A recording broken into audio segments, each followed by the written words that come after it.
సడన్‌గా మీకు కాలొస్తుంది. మీ పేరు చెప్తారు, మీ డీటెయిల్స్ చెప్తారు, మీ ఆధార్ నంబర్ చెప్తారు, ఇంకా వాళ్ళ దగ్గర ఏమేం డీటెయిల్స్ ఉన్నాయో అవన్నీ చెప్తారు. వెంటనే మీ పేరుతో ఉన్న ఒక పార్సెల్ మీరెక్కడికో పంపించారు. ఏదో దేశానికి ఉగాండాకో, ఇంకెక్కడికో. అది వెనక్కొచ్చింది. అందులో మేము చెక్ చేసి చూస్తే కస్టమ్స్ వాళ్ళం పట్టుకున్నాము. దాని నిండా నార్కోటిక్స్ ఉన్నాయి, డ్రగ్స్ ఉన్నాయి, రకరకాలున్నాయి అంటారు. అంతే. ఆ ఒక్క మాట మన పని ఫ్లాట్. ఎందుకంటే మనం ఫస్ట్ భయపడిపోతాం. నార్కోటిక్స్ అనంగానే, డ్రగ్స్ అనంగానే భయపడిపోతాం. పైగా మన పేరు మీద ఉండడం ఏంటి? అది నాది కాదండి, నాకు సంబంధం లేదు అని చెప్పినా వాళ్ళు వినరు. ఎలా ఉంటుంది? మీ పేరు ఉంటే మీరే రిలయబుల్‌గా చెప్పాలి కదా సమాధానం. మీరే లయబుల్ కదా అని అంటారు వాళ్ళు. అని రకరకాలుగా మొదలుపెడతారు. మెల్లిగా మొదలుపెడతారు. స్లోగా. ఆ తర్వాత బెదిరింపుకు దిగుతారు. చూడండి, ఇప్పుడు మీరు గనక దీన్ని సరిగ్గా సెట్ చేయకపోతే గనక మీరు జైలు ఏస్తారు. మీకు 10 ఏళ్ళు జైలు, 12 ఏళ్ళు జైలు, లైఫ్ లాంగ్ ఇంప్రిజన్‌మెంట్ అది ఇది అని చెప్పుకొస్తారు. ఫస్ట్ పానిక్ అయిపోతాం మనం. ఏం చేయాలో మీకెందుకు, నేనున్నాను, మీకు హెల్ప్ చేస్తాను అంటారు. లేదు, అక్కడ కూడా మనం భయపడకుండా నాకు సంబంధం లేదండి అని మనం బుకాయించామనుకోండి, ఇంకోడో లేకపోతే ఇంకో ఇద్దరో లైన్‌లోకి వస్తారు. కాన్ఫరెన్స్ కాల్‌లోకి వస్తారు.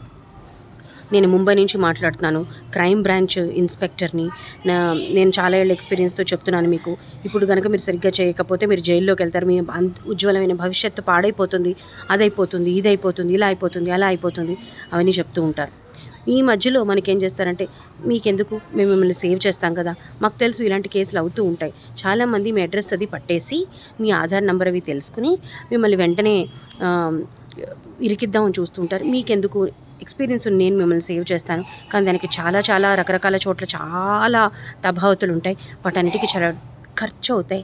కాబట్టి ఇంత పంపించండి, అంతే పంపించండి అంటారు. మనం అప్పటికీ ఈల్డ్ అవ్వలేదు అనుకోండి, ఇంకో ఇద్దరు వస్తారు లైన్లోకి. మన్ని తారస్థాయిలో బెదిరిస్తారు. మీరు ఫస్ట్ మీరున్న ప్లేస్ నుంచి దూరంగా రండి.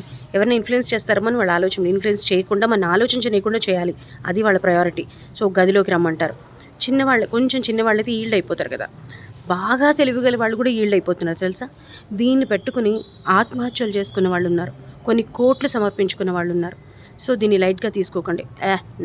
నన్నెవడు బెదిరించేది అని మనం అనుకుంటాం అంతే, మనకున్న నాలెడ్జ్తో. కానీ వాళ్ళ మాటలు, వాళ్ళ తీరు స్ప్లిట్ సెకండ్స్లో ఎలాంటివి ఉంటాయంటే మనని వణికించేస్తాయి. మనం వాళ్ళకి ఈల్డ్ అయిపోతాం అంతే. మనం వాళ్ళకి మీరు ఏం చేస్తారో చేయండి ప్లీజ్, నన్ను కాపాడండి అనే స్థితికి వాళ్ళు మనని తీసుకెళ్తారు. ఎంత చదువుకున్న వాళ్ళైనా అంతే, అట్లా అయిపోతుంది. సో అలా చేసి వాళ్ళు మన దగ్గర డబ్బులు గుంచుతారు. లేకపోతే కొంతమంది తెలుసా పాపం, నిజంగా నేను కేసులో ఇరుక్కున్నాను కామోసు అనుకుని సరిగ్గా చెక్ చేసుకోకుండా ఆత్మహత్యలు చేసుకున్న వాళ్ళు ఉన్నారు. సో ఇది మీకు జరిగితే మీరు అస్సలు భయపడకండి. ఫస్ట్ కాల్ కట్ చేయండి. ఆ నెంబర్ తీసుకెళ్ళి ఇమ్మీడియట్గా సెకండ్ థాట్ లేకుండా సైబర్ క్రైమ్ వాళ్ళ దగ్గరికి వెళ్ళండి. వాళ్ళు మీకు 100% అండగా ఉంటారు, మిమ్మల్ని సేవ్ చేస్తారు. ఈ నంబర్స్ అన్నీ వాళ్ళకి ఇస్తే వాళ్ళకు ఉపయోగంగా ఉంటుంది డేటా బ్యాంక్కి. అండ్ మీలాంటి 10 మందిని మీరు వాళ్ళు ఎడ్యుకేట్ చేయడానికి అవకాశం ఉంటుంది. ఫస్ట్ ఆఫ్ ఆల్ తెలుసా, వాళ్ళ దగ్గరికి మీరు వెళ్తే గనక మీకు భయం పోతుంది. ఇది కామనేనమ్మా, ఇలా జరుగుతుంటాయి, ఇవన్నీ భయపడకూడదు, నీ తప్పు లేనప్పుడు నువ్వు ఎందుకు భయపడాలి అని వాళ్ళు నీకు చక్కగా కౌన్సిలింగ్ చేస్తారు.